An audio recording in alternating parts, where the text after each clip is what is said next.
Okay, what about you though? If Who'd play me in a movie? Yeah. God.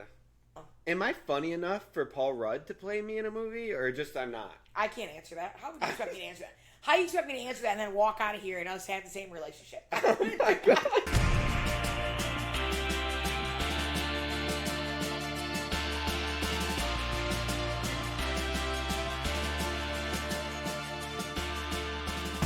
Hey, I'm No. Chelsea. I'm Chelsea. My name is Chelsea. I gotta tell you something.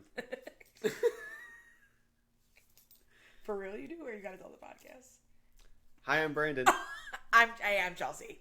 Welcome to the podcast. It's great to have you guys here. It's great to be in this space. What is your most listened to song this week? Like, you just been playing it on your Spotify. Okay, I'll go first. So devil. What's it called? Oh, Bro, Paint the Town Red. Paint the Town Red. I've been Doja. listening to it. Dude, I love that song. I'm I'll gonna pull say up my that. Spotify right now. Yeah, I'll say that's one of them. One of my favorite artists, if you haven't listened to her, actually, this is a plug for two things. Number one, please look up Semler. Grace Baldridge is amazing. Her recording, like, all of her artistry is under Semler. She has something new. Yes, yep, it has something new, and something else is coming out, too. National Coming Out Day is October 11th. And this is, I think, is that after this? I don't know dates, I think this is coming out on the 9th. Yeah, so in a couple days it'll be National Coming Out Day, and she's dropping another new song. So look her up. You guys would really like her, I think. She does a lot of deconstruction type of music, and she has a concert coming up that I'm going to in Toledo, and I'd love for you to go with me. So look her up and let me know if you want to come. Oh, you have tickets for our audience. Yeah. What? I'll get you a ticket. If you want to come with me, I'll get you a ticket. I listen to albums, so if you're, this is what one thing everyone should know is like, I don't hunt for one song often, and I don't playlist often. What I do is like I'll run through an album, and I want to hear it the way that they want to tell the story. No. I'm a so I one have to song go straight sniper. through. I don't even shuffle. So like One song sniper right here. So like Taylor wants to tell me a story. I'm gonna listen to the whole album. So I'll start with I Think He Knows on Lover, and I just go right there because it's my first little bop in the day. I love that. Yeah. Beyonce's Homecoming album too. Anyways. Okay. Anyway, all right. In 2 days. Oh my gosh. We leave. We leave for the Minneapolis concert. Who are we seeing? Okay. I don't know. Anyway. But we're gonna worship. Yeah, we are. Which, honestly, you guys, I need it. Oh, man, I need it. I was driving the other day, and I was thinking, like, and please let us know, like, if you listen to worship music, what are you listening to right now? I'd love to post that for you guys. Yeah. So if you send us some of your stuff, I'd love to share it with our listeners. But, and I'd love to check some of it out. But I went to put on a worship playlist, and I couldn't even really do it. Like, I was just like, I've been so frustrated and kind of just burned out at the church and with a lot of religion. But I've been praying a lot lately. And, but yeah, so it's interesting. So I'm excited to get back to some worship. Yeah. This one, we didn't really say where we're headed in 2 days, but that's the Evolving Faith Conference. You guys all should know. We're going to Minneapolis. Don't know what state that's in. Yeah. Minnesota, but yep. And I just kind of want to know. We've also dropped out of geography, but keep on. Dropped out of religion, dropped out of geography. You know, you can't finish all your jet ends. It's true. You can't. Some you just skip right over, you know what I'm saying? What are you looking forward to? Oh man, I do think the worship for real. Yeah. I'm really eager, and I think I'm not a super and I don't even want to look at you when I say this because it's just annoying. I am not a super social butterfly when it comes to conferences. Like, I don't really like to know everyone's life story. I don't really want to talk to everyone around me. Like, it's just doing a little bit too much. I like to just I'm there for information for myself. You know what I mean? So, but this seems like a conference where literally it's a room full of people who are exactly. Yeah. And it's a room full of people who are going through what we're literally going through and sharing about. So it just feels like this will be less of a burden and more of a blessing when it comes to attending this. And but I think you'll naturally want to connect with people because of that. Like, I agree. Because in the other ones, it's like, oh gosh. Well, I miss going to conferences with you. I do too. Yeah. So like that'll be fun. Yeah. I agree. I've never been to Minneapolis. Yeah, me neither. Mall of America. Yeah. Never been. We'll have to go. Yeah, for sure. Yeah, we have like 4 days or whatever. So for a 2-day conference. It's gonna be great. Mm-hmm. So that seems fun. Do you still have your scooter?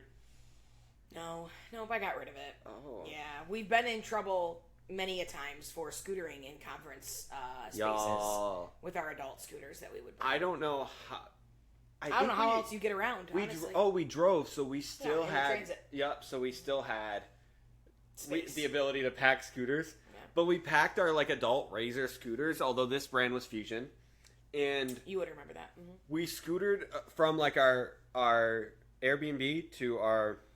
Yep, conference center. And just imagine the mass, conference center and us just scooting through. Yeah.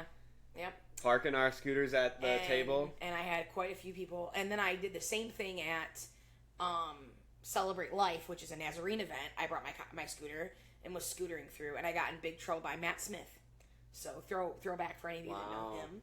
Yep, he was very upset with me which ended up being very ironic a few years later when I was the NY president for Eastern Michigan and had to come back in that capacity and see him again. Imagine the awkwardness of coming back as someone who was in trouble. And now I'm in leadership. Obviously it must have landed because you sold your scooter. So. Yeah, it's true. It's true. I did get rid of it. I did. Anyways, we saw a really interesting article this week. Actually, Brandon found it. And I'd just love for you to kind of open up about that because it was so interesting to me. I think you guys will think it's pretty cool too. And by cool, I mean not shocking at all.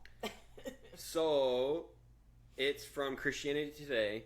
And Taylor Combs wrote it on September 5th. Its title is Men Are From Right-Leaning Mars, Women Are From Lefty Venus. And we'll share it on our Instagram when we drop this podcast for you guys. So.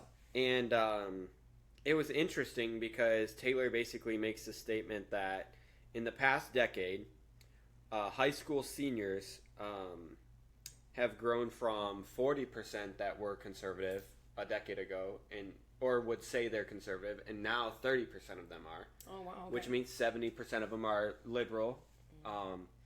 And then they said on the flip side of that, in the past decade, men have gone from being 32% conservative to 65% conservative.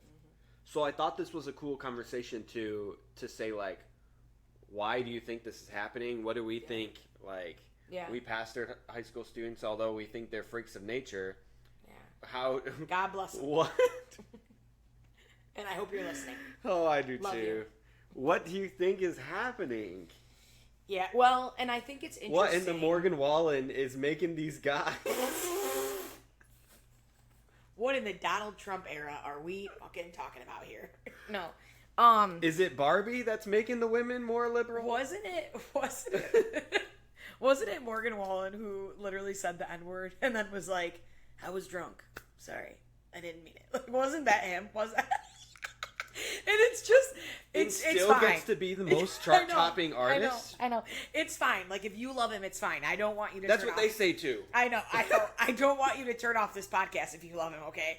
It's just crazy. But you know what? I watched a TikTok the other day, and she was like, "Y'all white people are so crazy."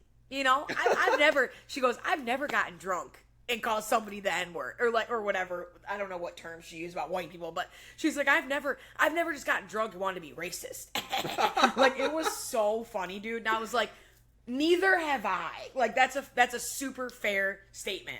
Yeah. Do you think when you're drunk you become somebody else, or are you still an extension of yourself? Bro, this is the thing. Because that's what she's saying, right? Right, 100%. I'm like, if you're drunk, you do have an inability to control yourself the same way if you were sober. Fair assessment. But you are now a new character and you say things that you don't believe and all of a sudden you're someone totally brand new. Okay, that not my experience. Maybe you have a tint of schizophrenia, maybe. There might be more to explore there. Yeah. I don't know, but either way. Would Morgan be as bold to say he was maybe somebody slipped something in his drink? Yeah. Do you think There's probably more to the story, right? Okay, anyways. So back to the article. Yeah, so what I think's interesting about this is when I think about, and we kind of had this conversation, when I think about the places in careers and environments where I see more women, it is in proximity. It's in closer proximity to broken people and the least of these. Yeah, the marginalized. So I know my friend Emily, who listens to the podcast, she's great. She works closely with broken people. I know that when I look around the homeless shelters in Monroe, organizations like Salvation Army, Catholic Charities, the Monroe Community Opportunity Center, when I look at some of those in those buildings and those environments, all of the leaders in those places are women. The director, the head of CMH is a woman. So their proximity to the marginalized is so much greater. Well, even teachers. Yeah. Probably are 70%. The higher percentage is women. Yep.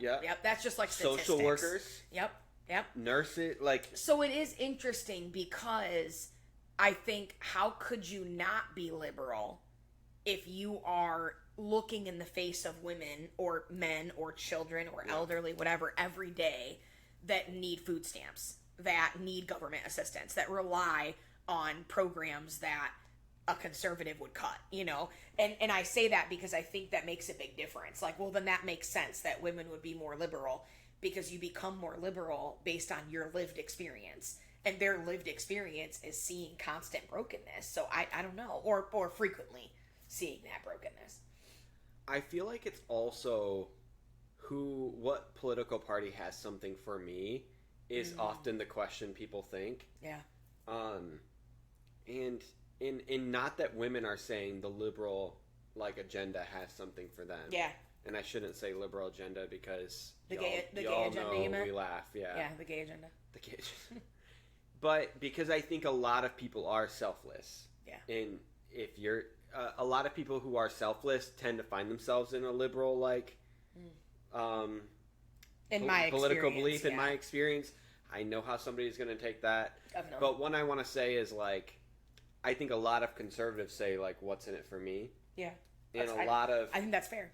And I used to think it was fair. Yeah. When I told a family member that I switched from voting conservative to voting more liberal, they said, my conservative family member said, I'm going to vote for what's best for my family. Yeah. And I remember that conversation. And I remember that clicking with the wait. Yeah. Or, you know what, that sounds really fair. Definitely. I'm going to vote in the way that helps my family. Right. But that's not Jesus. Until you add in, privilege and things like that, and then it's wait. Yeah. Should I be voting in a way that affects other people's families? Yeah. Absolutely. Yeah. Mine's going to be fine. Absolutely. White privilege is going to carry my kids through the rest of their lives. Someday. You know what I mean? Yeah. Right. But there are things we can do currently. What's going to help my black neighbor? Yeah. Is something that for some reason they're not thinking about. Yeah. No, definitely. Yeah, I think it's definitely an interesting article. I think we'd love to hear, feedback from you too. Not only what worship song you're listening to this week, but seriously, I'd love to hear from you.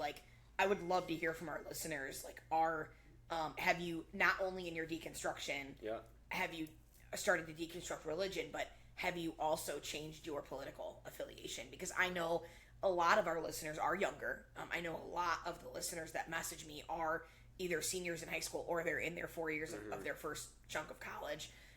And I know for them, a lot of them that I know personally have told me that not only have they deconstructed, but they have left completely very conservative families behind to pursue a more liberal ideology. So that's interesting to do, that those seem to go hand in hand. But anyway. I really thought this quote was funny for our podcast's sake.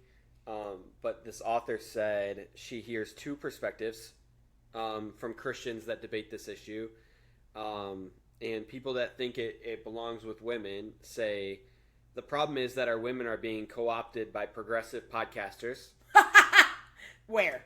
And show me where. Where? And social media influencers. They're caught in the Drew liberal... Ruffalo or whatever. Drew Ruffalo. Love her. Anyway, Please me too. Please come on our podcast. I'll tag you. They're caught in the liberal drift. They need to be discipled into a more conservative position. Wow. Disciple me. That one's super interesting because I can picture about 70 pastors I know saying that quote about how women need to be discipled into a conservative position. Me too. Yeah, I can see it. I can hear it. And it's interesting they see a conservative position being that's the church's natural stance. Yeah, for sure. That's the direction they need to go. Which, you know what, I will say right now, I'm mark my words. No, but seriously, I have been pleasantly shocked by the amount of white, older male pastors that have reached out to me in the last month or two, and they've actually said to me, your podcast has helped people in my church, or your podcast has helped my family or my wife or my sister, like whatever. I've just been really like, as much as we call out some of that, I just do want to say, like, I really appreciate those of you that listen to this that fit in this category a little bit, that you would think would fit in this category, but really you are open and affirming and loving, and leading your congregation so well. And I just want to say, like, thank you so much to those people. Oh, but definitely. Anyway, just was thinking about that when you said that. But yeah. And then the other perspective is just others see a discipleship problem among men. All these young guys are being discipled more by Jordan Peterson than Jesus. Morgan Wallen. I don't know who Jordan Peterson is. I don't either, but you know who that reminded me of? Joe Rogan. Be so fucking for real. They need to listen to those on the margins and move to a more progressive political position. That I would agree that with. I would believe it. I have been married now, actually, in a couple of days. My wedding anniversary of 10 years is coming up. Yeah. And it's so funny because my husband actually is pretty, in a lot of his social justice views, he's pretty liberal. He's very much his political affiliation right in the middle. He is very much in the middle. And it's so interesting because he will tell me that, like, everyone, like, all of his friends and a bunch of people that he interacts with and sees and, like, spends time with, they don't know what he believes because he doesn't, like, put it on a bumper sticker necessarily or have a podcast, so they don't know. And he's like, they genuinely, like, just look at me and they assume that I am a raging conservative. Like, they assume, they say things to me that are, like, racist or homophobic, or because they just assume that, like, he's a safe place. And it's just so funny, and it's so sad that looking like you look gets you branded in this camp. Mm-hmm. And so when articles like this come out, it's so sad because it's like, it's proving that, you know? Yeah. Like, it's just literally saying that's true, and that's also how the world is seeing this. So it just sucks. But you know what? When I look back on the students that I have had the privilege to pastor when I was a pastor, how many of the women are the ones that are, like, supportive of the podcast?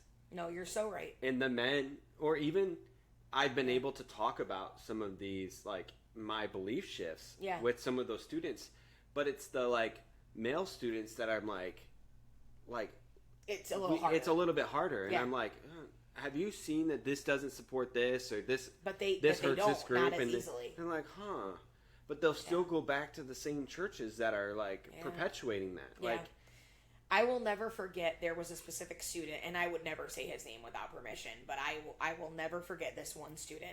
And I think someday he could be watching this. Like, I you never know. But I had a really hard time with him. And in the past, you know, when he was younger, he had said some pretty homophobic things, and I just really wrestled with his character. And I will never forget, Brandon told me one time that him and this student had a conversation after the student got older, a little bit older, right? And the student had told Brandon that he was really struggling with some of the messaging of the church that he called home, that he loved, that he was like, wore the t-shirt, the hat, you know, the bumper sticker, because his best friend had come out as transgender and had been completely rejected and chastised from that church. And he was really struggling.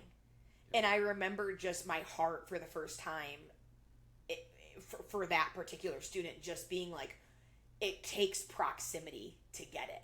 Like, he never cared really, or never saw that. Not from you, not from me, not from all the people that were talking about it or telling him. He still never saw it because he was bred in an environment where he wouldn't see it. He was preconditioned to be racist and homophobic, not only in the church he attended, but with his family. But when it was in proximity to him and it was someone he loved, watching his heart break and his faith rocky over that, although that was sad, was one of the most beautiful moments of, like, my ministry, you know, partnering with you when we were talking. I think about that all the time. So I really do think, like, proximity just has such a big part in understanding politics and in this conversation. And he was one of the first to use that student's pronouns. Use their new name, not their dead name. Yeah. That student I remember that. That you said was kind of being homophobic, would refer to the student as their new name. Yep. And that's the beauty of youth to me too, is that you get to be whoever you want to be based on your lived experiences. Yeah. And this kid went from being arguably a pretty not a great person to being somebody with compassion and empathy and Jesus like grace and love in an instant based on an experience they had. So if you're not around communities like that, if you're not around the LGBTQ community, if you're not around homelessness, if you're not around low income types of spaces, like find ways to get there, because I really think and not because I think your beliefs need to change, but just because I don't think there's any better way to understand the gospel than to actually be in close proximity to those groups of people. And I've seen that, play out. Yeah. So question though. So we don't talk often about a lot of pop culture on this pod. We do have a segment called Big Mad Energy. We don't have that today, but we normally do. But speaking of pop culture, I thought it'd be kind of fun to mix things up a little bit and just talk about a couple things that we're watching or whatever. We open this podcast up with music, talking about our favorite songs this week, or albums if you're Brandon or whatever. So we have started watching. We have started this week, or in the last few weeks, whatever, the new season of Love is Blind. Yeah. So you watch it with Tyler. I've been watching it with Jackie. Yeah. Well, so wait though. I want to say no spoilers yet, because I'll share something really quick first. Yeah. And then one thing I think that's so funny if you watch Love is Blind is I think that the issues that blow up in the pods are so unreal to me. Like when the men don't understand, or when they're sharing their trauma and the man can't handle it, or whatever. And there's specific situation, I won't give names necessarily, because you'll know if you watch it, you'll know what I mean. But that has been baffling to me, to watch these dates and you're just I know we don't get the full context, but you're what is happening right now that is such a deal breaker that you got a divorce, or that you were in love when you were 14. It's what? It's so weird. So anyway, okay. Now there might be a spoiler, so if you haven't watched this far, just I scroll could not through give this a little names. bit. Well, okay. That's fair. But I'm not going to. Okay, so here's what I have to say. I'm done. I didn't watch the first 3 episodes. And still. But I've watched everything since. You have turn off the mic. Excuse me, assistant. No. His mic. No, y'all. Here's what I gotta say. Okay, cool. I watched enough to know that maybe the first 3 I actually was hovering, Yeah, you were around. Secondhand watching it, if you will. You were around. And there kept being this character that everything he wore was red, white, and blue. And he is a character, yeah. He had a flag that he snuggled with. He had red and blue. I haven't got there yet, so okay. Well, his name's PJ. And PJ, I would not have seen that coming. PJ has the red, white, and blue gear. Okay. Interesting. Shoes. Blue Lives Matter. Swim trunks. No Blue Lives Matter. Just red, white, and blue. Interesting. The flag. A hat. Glasses. Okay. A cutoff. Jersey. I'm not loving where this is going, but keep going. It continues to be red, white, and blue. Is he a firefighter? Right? I don't know, but I did see cowboy boots, so... So he's a farmer. Okay, keep going. So you can infer to that only reason you'd have cowboy boots. Okay, keep on. Um, or he went to Taylor Swift. That makes sense. He went to the Eras Tour. I don't think he's going to Taylor Swift. Keep going. I don't think he's shouting out when the shade doesn't make anybody less gay. Do you know what I mean? We'll find out. We're about to find out. I feel. So he basically emerges with this girl outside post pods. Yeah, where in they the pods, they were on talking. vacation or something. Yes, right? Where they go on to this all-inclusive resort type look, and they have these awkward interactions. They don't talk. Taylor's trying to drive the most of the conversation, and then 3 days later, after all of this awkwardness, they have this conversation where she gets him to open up about what's been bothering her. Mm-hmm. And what he says blows my mind. Oh, no. And it's such a red flag. It's literally the whole damn store for red flags. Wherever you go to buy your red flags, the store... He owns it? He's a founder? He owns it. Red flags are us. Here's what he says. Seen it. Been there. He says, when you came out, this is why it's been awkward for 3 days. Oh, she's gay? When she came out on the reveal, she didn't come out as her true self because she was wearing so much makeup and fake eyelashes that it's bothered him for 3 days. Because he likes her without it. And she doesn't need all of that. And he doesn't know if he can continue to love her if she's going to wear makeup to that degree. Like, and she was trying to explain, like, I'm going to have to see Taylor's Instagram, because are you talking like this girl is a full clown? No. Or she just enjoys full coverage? It's the you know what I mean? Because I've seen it. It's the standard ass amount of coverage that you would put on if you were just proposed to and you're meeting your significant other for the first time. Do you know what I mean? Like, no shit, yeah. It's appropriate amount of makeup for the reveal. Wow. What a doozy. I just can't imagine saying that to Jackie, like, on our wedding day of, like, oh, you disgust me today because you wore makeup for a special occasion. So... like, and he basically is like, I don't know if, like, it just is fake to me. Wow. That he said it was inauthentic of you to show up with makeup. Oh my God. In a whole different face. He said it was a whole different face. Well, I wonder if he's upset that he can't do the same, and if he's not gay. Like, he feels like he wants to wear makeup, I but wondered he can't. if he's insecure about how he looks. Oh, well, that could be. He has a big gap. Or he has a tooth gap. Yep, that I know he talked about in the pods. But what's wild is Taylor has not mentioned anything about his wardrobe choices. No. Or his Actually, looks, she did say that, like, she was so... that he was, like, perfect. Like, she was like, I can't believe that he...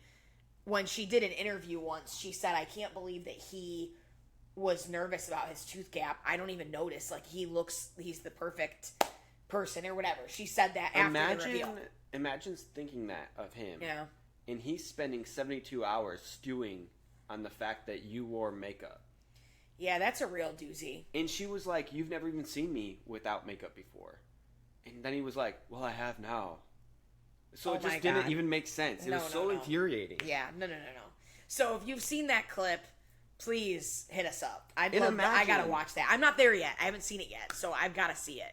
I don't know what delusion you have to live under to think that women put, like, a whole different face on. No, most of the time. Yeah. It's just complimenting what is already there. Right. But for you to call it a whole different face. Yeah. It was wild. Yeah, there will be more Love is Blind reveals to come, I'm sure, because we're only mid-season, really. But that reminds me, speaking of love being blind, Taylor Swift and Travis Kelce, what a doozy that they're together now. What is that? Is that a thing? They're together now, I guess. And this is what's so funny to me is I always thought, so have you seen Travis Kelce? Like, you know what he looks like? You've watched it? You've seen him on anything or anything? No. I'm saying if I passed him in the airport, I wouldn't. Okay. I wouldn't recognize That's him. fair. So if you know him and you're listening, I've always thought he's given a little bit of, like, Malibu's Most Wanted energy, you know? Okay. Like, I've just been like, okay, what is going on here? And so the funniest thing is so I've never really liked him. I'm just like, all right, like, eh. And then I watched his podcast recently with his brother, which is really funny. You'd actually probably love it. But they have a guest on there, and they ask the guest, they're like, first impressions of Trav, what do you think? And the guest goes, I'm going to be honest. Do you want me to be honest? And Trav's like, yeah, be honest. And he's like, B-Rad from Malibu's Most Wanted. I was like, what? I was like, literally. And it was, my favorite part was that Travis then shared it, and he goes, that's definitely true. Like, that's true. That hits. That tracks. And I was like, the fact that he would, like, own that and share that clip, and, like, I just thought that was so funny. And his podcast, my mom loves it. And has told me some things, and then I looked some things up, and he is really, really funny. I'm like, man, that's a pretty good. So, do you have a celebrity that you I'm obsessed with, or like you would look like, or I am struggling for you, but like, yeah, there's no way. Gotcha. When I was like a senior in high school, I remember there was like 2 or 3 isolated, like, different moments of my senior year where, or maybe I was actually a freshman in college, but where people would say to me, your facial features, and I had a haircut that was like right here, and it was like it was in the same time that Olivia Benson, Mariska Hargitay from All Law and Order, had gotten her hair cut like the same. And I had like a few people that said to me like, oh, your facial features remind me of her. And I was like, oh my God, that's the best compliment I've ever gotten. And then I thought, I hope that tracks forever. And then like I never saw it in my whole life. But I did think it was weird that a few people told me that. I was like, oh, that's kind of interesting. But that's the only, like, I've never had that. Like, I've never really thought that, but. Yeah. Super weird. If you had to choose one celebrity to, like. Play me in a movie?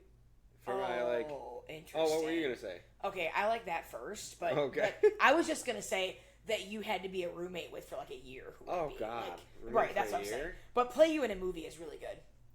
I do like that. And I have no idea. So, that's really Why do I feel like my gut for the roommate for a year would be Jack Black? Oh, my God. That's who I want to play me in a movie. Literally, bro. Weird. Jack Black as a butch lesbian. That's what I want as my movie. I know it's a little different than reality, but that's what I want as my movie. 100%. Like, oh my God, dude. Okay, what about you though? If who'd play me in a movie? Yeah. God, this is so lame. You guys. So. Who would play you in a movie? Who could play me in a movie? I don't know. You think Channing Tatum? God, probably. Paul okay, Rudd. hold on. Paul Rudd. Genuinely, maybe Paul Rudd. Oh, you know what? I love Paul Rudd. I wouldn't mind if Chris Pratt played me in a movie. Oh my God, of course not. Yeah, I wouldn't either. Chris Pratt could play me too. Honestly. Look, I used to say like Chris Hemsworth, and then I just got humbled a little bit, so I'm probably. Wait, but Chris Pratt was better? That was not humble. Yeah, because I feel like he could pull off the like caring, sensitive Brandon a little bit more than like obviously the meathead, muscular Brandon that Chris Hemsworth.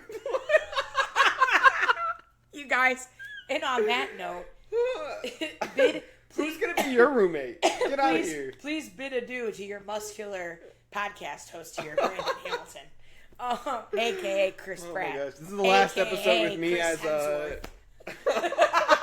Oh my God. Oh, my roommate for a year. Jack Black really took the cake for me. Like, I just don't even know how to.